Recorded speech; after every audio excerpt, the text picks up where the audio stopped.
What if your next big idea depends on the height of your ceiling?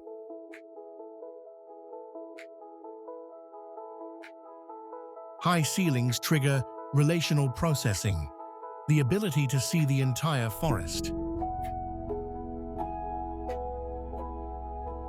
Low ceilings shift you into item-specific processing, laser-focused on the smallest details.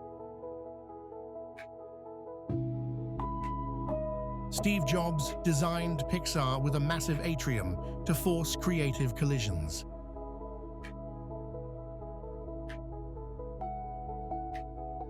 Strategic war rooms are tight and enclosed to keep teams tactical.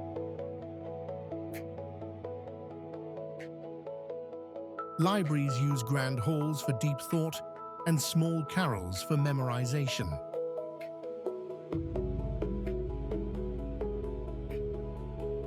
For brainstorming, the sky is the ultimate high ceiling.